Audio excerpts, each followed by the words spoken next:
নাম সাবিহা, বয়স মাত্র ৭ বছর। যে বয়সে হাতে থাকার কথা বই খাতা, স্কুলে যাওয়ার আনন্দ আর বন্ধুদের সঙ্গে খেলাধুলা, সেই বয়সেই দুরারোগ্য ক্যান্সারের সঙ্গে জীবন মৃত্যুর লড়াই করছে ছোট্ট সাবিহা। কিডনির একটি অপারেশন করানোর পর পরীক্ষায় ধরা পড়ে তার শরীরে বাসা বেঁধেছে মরণব্যাধি ক্যান্সার। প্রথমে ওর হলো কিডনিতে সমস্যা ধরা পড়ে, সেখান থেকে অপারেশন করা হয়। অপারেশনের পরে ওর ক্যান্সারটা সরে যায়। তারপর আমরা ঢাকা মেডিকেলে যাই। ওখান থেকে টেস্ট করার পরে ধরা পড়ে যে ওর মেরুদণ্ডের হাড়ের ক্যান্সারটা ছড়াই পড়েছে। অবস্থা খুবই খারাপ ওর। ও কান্নাকাটি করে, অনেক অসুস্থ, খাবার দাবার খাইতে চায় না। আর যেটা খাইতে চায় দেখা গেছে আমরা ওর যোগান দিতে পারি না। দামি দামি খাবার খাইতে চায়, সেটা যোগান দিতে পারি না আমরা। আর ওর অনেক দিনের চিকিৎসা চালা যেতে হবে। যদি বিত্তমানের আগায় আসেন, ওর হয়তো আমরা চিকিৎসা চালা যেতে পারবো, আর না ও মৃত্যুর কোলে ঢলে পড়বে। আমার সামনে যদি আমার মেয়েটা এরকমভাবে কষ্ট পায়, তাহলে আমাদের অনেক কষ্ট হবে। আপনারা সবাই দোয়া করবেন ওর যেন ভালো হয়ে যায়, আর একটু সবাই সহযোগিতার হাত বাড়িয়ে দেবেন। প্রথমে ঢাকা মেডিকেল কলেজ হাসপাতালে দীর্ঘদিন তার চিকিৎসা চললেও ব্যয়ের ভারে নিঃস্ব হয়ে পরিবারটি আর চিকিৎসা চালাতে পারেনি। বর্তমানে সাবিহার নিজ এলাকা ফরিদপুরের সদরপুর উপজেলার আটরশি বিশ্ব জাকির মঞ্জিল হাসপাতালে চলছে তার চিকিৎসা। প্রতিনিয়ত দিতে হচ্ছে কেমোথেরাপি, কিছুদিন পর পর প্রয়োজন হয় রক্তের। পা ও মেরুদণ্ডে রয়েছে মারাত্মক ঘা, যার কারণে প্রতিদিন করতে হচ্ছে ড্রেসিং। তীব্র যন্ত্রণায় প্রায় তার দুচোখ দিয়ে ঝরে অঝর পানি। তবুও শত কষ্টের মাঝে সাবিহার একটাই চাওয়া, সে আবার সুস্থ হয়ে স্বাভাবিক জীবনে ফিরতে চায়।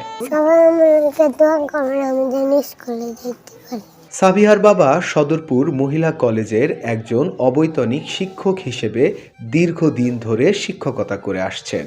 সীমিত আয়ের এই শিক্ষকের পক্ষে মেয়ের চিকিৎসার বিপুল ব্যয় বহন করা এখন একেবারেই অসম্ভব হয়ে পড়েছে। চিকিৎসা চালিয়ে নিতে গিয়ে ধার দেনা করেও পরিবারটি আজ দিশেহারা। মোহাম্মদ শহীদুল ইসলাম, সদরপুর মহিলা কলেজের অবৈতনিক শিক্ষক হিসেবে আছি আজ দীর্ঘ 8টি বছর যাবৎ। আমাদের ডিগ্রি শাখা এমপি হয় নাই, আমাদের কোনো বেতনাদি নাই। তো বহুত কষ্ট ক্লেশের মধ্যে সংসার চালিয়ে যাচ্ছি। আমার 3টি বাচ্চা। তো আমার বড় ছেলে 11 বছর ক্লাস 7-এ পড়ে, এবং এরপরে দুইটি মেয়ের বড় মেয়ের নাম সাবিহা, তার বয়স 7 বছর। আর ছোটো একটা বাচ্চা আছে, ছোটো মেয়ের বয়স 3 বছর। তো এই 7 বছরের মেয়েটা আমার ক্লাস 1-এ পড়ে। এবছর তার ক্লাস 2-তে থাকার কথা, কিন্তু গত 25 সালের এপ্রিল মাসের শুরু থেকেই ও কিডনির সমস্যায় জড়িত। ওর বাম পাশে একটি কিডনি অপারেশন করে কেটে ফেলে দেওয়া হয়েছে। তারপর থেকেই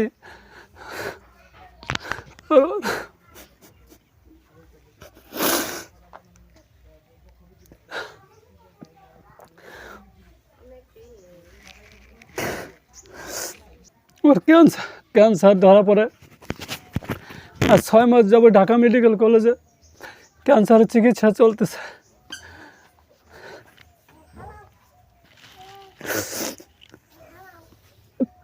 আমার কোনো বেতনাদি নেই, আমি মেয়ের চিকিৎসা করাতে পারতেছি না। প্রিয় দেশবাসী প্রতি আমার আহ্বান, কোনো সহৃদয়বান ব্যক্তি যদি আর্থিক সহযোগিতা করে আমার মেয়ের চিকিৎসার জন্য পাশে দাঁড়ান, চিরকৃতজ্ঞ থাকব। আল্লাহ যেন আপনাদের সকলের সহযোগিতায় আমার মেয়েটাকে সুস্থ করে দেয়, এই প্রার্থনাই আল্লাহর কাছে করি। প্রতিদিনই সাবিহার শারীরিক অবস্থার ওঠানামা হচ্ছে। হাসপাতালের বিছানায় শুয়ে থাকা শিশুটি এখনো বুঝতে পারে না কেন সে স্কুলে যেতে পারে না, কেন বন্ধুদের সঙ্গে খেলতে পারে না।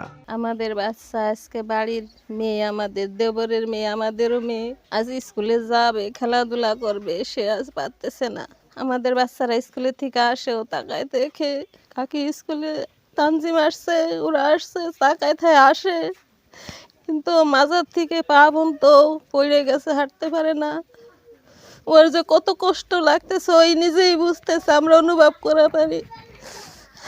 ছোট মানুষ, অনেক মায়া লাগে। কি করব, আমাদের আর কিছু করার নাই। আপনাদের সবার কাছে আমরা দোয়া চাই যে আমাদের বাচ্চা যেন হাঁটতে পারে, স্কুলে যাইতে পারে, খেলাধুলা করতে পারে, আমরা তাকায় দেখতে পারি, আমাদের মনে শান্তি পাই। চিকিৎসকদের মতে দ্রুত ও ধারাবাহিক চিকিৎসাই পারে সাবিহার জীবন বাঁচাতে। এজন্য প্রয়োজন বড় অঙ্কের আর্থিক সহায়তা।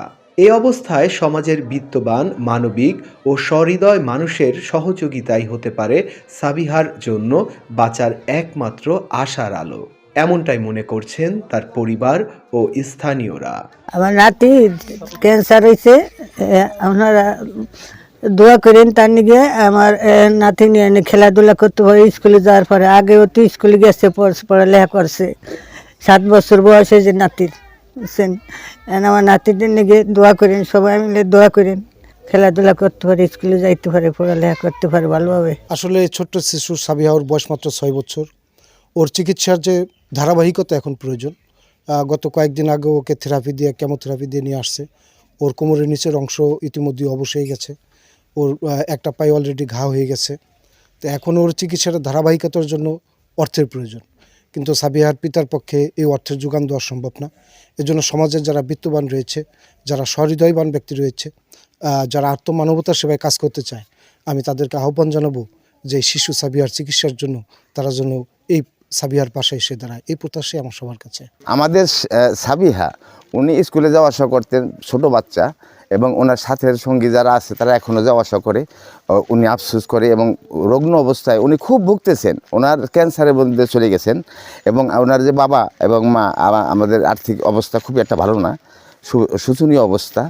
তো আপনারা সহযোগিতা করবেন, সবাই মিলে দিলে আমাদের গ্রামবাসী, এলাকাবাসী এবং যারা দেখতেছেন এই বাচ্চাটার জন্যে আপনাদের একটু সহযোগিতা করেন, ইনশাল্লাহ আল্লাহর ভরসা করে আমরা এটা খুব একটা মনে করবো যে ওর চিকিৎসাটা হয়ে গেল আর কি। সাবিহা আমার নাতি, ও দীর্ঘদিন ধরে মরণব্যাধি, ও ক্যান্সার হয়েছে, ও নিচের অংশ, ও একটা কিডনি বাদ হয়ে গেছে। আমি দেশবাসীর কাছে আহ্বান জানাই যাতে ও চিকিৎসা করে ফিরে আবার পূর্ণ স্কুলে যাইতে পারে, এই কামনা আমি সবার কাছে করি। বিশ্ব জাকির মঞ্জিল হাসপাতালের চিকিৎসক জানান, সাবিহার নিয়মিত কেমোথেরাপি সহ দীর্ঘমেয়াদী চিকিৎসা প্রয়োজন, যার খরচ অত্যন্ত ব্যয়বহুল। সময় মতো চিকিৎসা না পেলে যে কোনো মুহূর্তে তার জীবন মারাত্মক ঝুঁকির মুখে পড়তে পারে। আপনারা জানেন ক্যান্সার একটি জটিল রোগ, যার মাধ্যমে শরীরের কোষগুলো অনিয়ন্ত্রিতভাবে বৃদ্ধি পায় এবং তা বিভিন্ন শরীরের অর্গানে ছড়িয়ে পড়ে। আর এর চিকিৎসার মাধ্যম হলে সার্জারি করা যেতে পারে, কেমোথেরাপি, রেডিওথেরাপি আছে।